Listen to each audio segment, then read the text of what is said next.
Amber loved the feeling of autumn in her small New England town. It was the time of year when the world seemed softer, muffled under layers of fallen leaves, pumpkin-scented air, and candle-lit windows.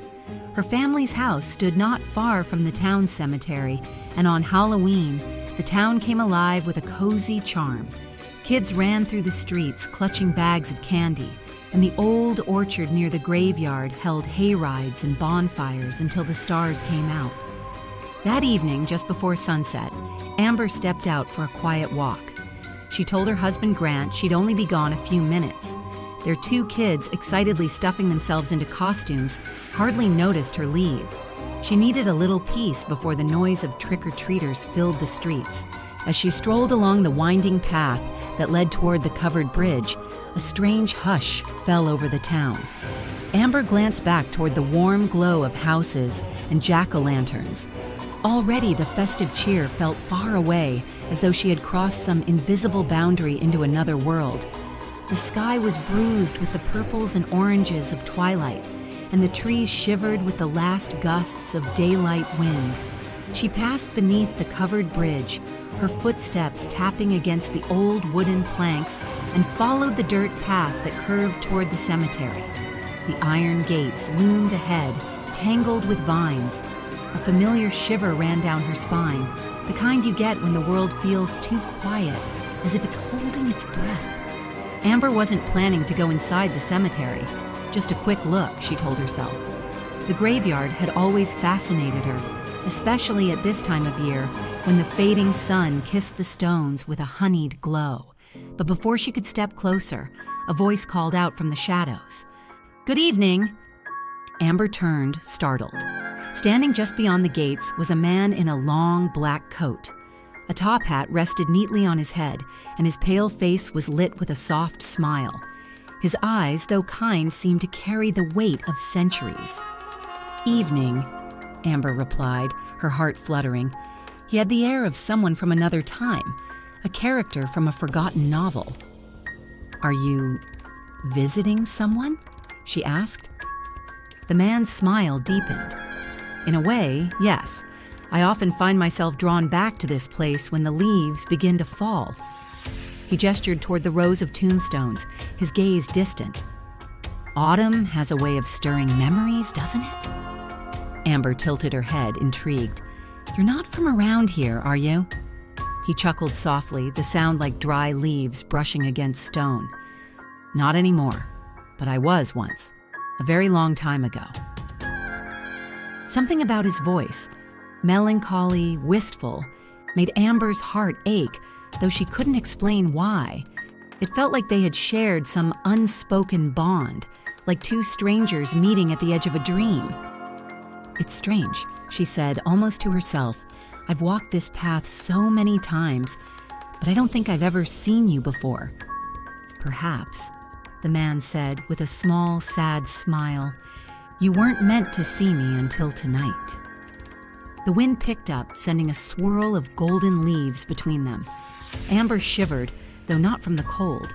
Something about the way the man spoke unsettled her, like a melody played in reverse, familiar but not quite right. "Who are you?" she whispered, though she wasn't sure she wanted to know the answer.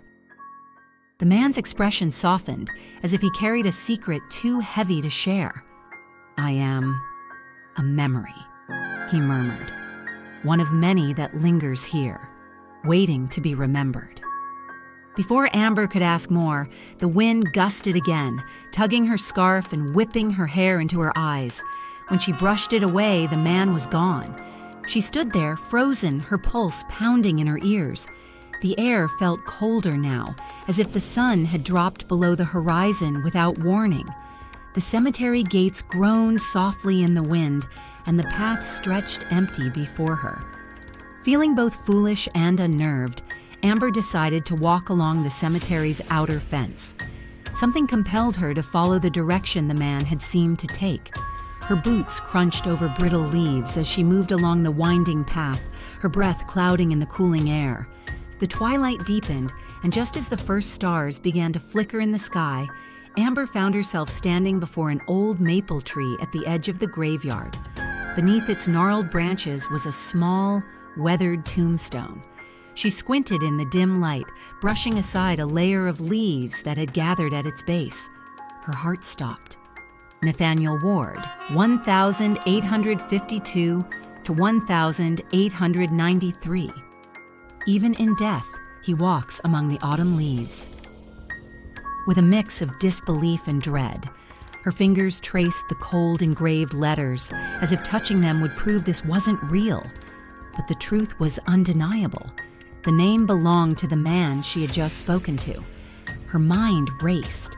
Nathaniel Ward. How could she have seen him? Talked to him? He was long gone, dead for over a century. Yet every word they had exchanged echoed in her mind, vivid as the autumn leaves beneath her boots. Amber stepped back from the gravestone, her breath quickening, feeling as if the night had shifted around her, like the thin veil between the living and the dead had briefly lifted, allowing something long forgotten to slip through. The silence in the cemetery was no longer peaceful, but oppressive, pressing down on her as if the air carried the weight of the past. Just then, a cold wind swept through the maple tree, making its branches creak and sway. A single leaf floated down, drifting toward her hand. When it landed, it wasn't brittle like the others. It was soft, fresh, as if it had just fallen in another time. Amber turned on her heel, her heart hammering in her chest, and hurried back along the path toward the covered bridge. Every sound seemed amplified now, the crunch of her footsteps, the rustling of leaves, and something else. The soft tap of boots behind her. She stopped abruptly and turned, her eyes scanning the shadowed path. There was no one there, only the empty road winding back toward the cemetery, where the tombstone stood quietly under the darkening sky. Her pulse raced. She told herself it was just her imagination. The evening's strange encounter had rattled her, that was all.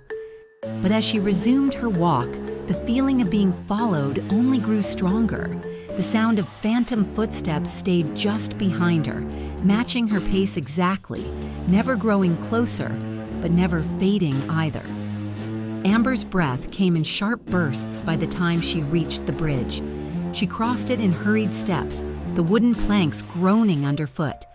Just as she stepped off the other side, she dared one last glance over her shoulder. There, standing at the far end of the bridge, was Nathaniel Ward. His dark coat blended into the shadows, but his pale face was illuminated by the faint glow of the moon. His expression was the same, kind, wistful, and full of sorrow. He tipped his hat to her in a slow, deliberate gesture, and then he vanished, dissolving into the night like smoke caught in the wind. Amber gasped, stumbling backward. When she blinked, the bridge was empty, the path behind her eerily still. She ran the rest of the way home, not stopping until she reached the warm glow of her front porch. Her hands shook as she fumbled with the doorknob, finally bursting into the familiar warmth of her house. The sounds of laughter and children's chatter filled the air, grounding her in the present. Grant looked up from the kitchen, one eyebrow raised. "Everything okay? You look like you've seen a ghost." Amber forced a smile, though her heart still raced. "Yeah," she whispered. "Something like that." Later that night, as the town buzzed with trick-or-treaters and pumpkin-lit porches, Amber found herself unable to shake the encounter. When the kids were finally asleep and Grant had settled in front of the TV, she snuck into their small home office and opened her laptop. She typed Nathaniel Ward into the search bar, curiosity and fear twisting in her stomach. It didn't take long to find him. A local archive entry popped up, a brief obituary from 1893. Nathaniel Ward, age 41, passed away suddenly from a fever. Known for his love of autumn walks, he was a familiar sight along the cemetery path. Many in town spoke of his gentle demeanor and tragic, untimely death. Amber stared at the screen, her heart pounding in her chest. There was more. A strange bit of folklore attached to his name. It was said that Nathaniel's spirit lingered, drawn to the autumn leaves he had loved so much in life. Town legend claimed that those who met him on a quiet October evening would be granted a bittersweet gift, a fleeting connection to a soul caught between worlds, a brief moment shared with the past. Amber sat back, her mind reeling. She thought of his kind smile, the sadness in his eyes, and the way he had disappeared like a memory slipping away. She wondered how many others had crossed his path over the years, unaware they had spoken with a ghost until it was too late. A soft breeze stirred the curtains at the window, carrying the faintest scent of leaves and rain.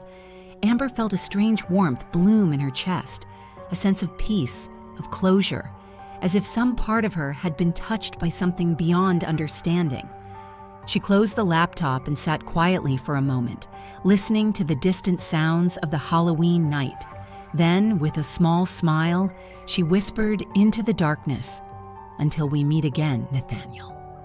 And somewhere, beyond the veil, a gentle voice echoed back, soft as the wind through autumn leaves, "Until we meet again."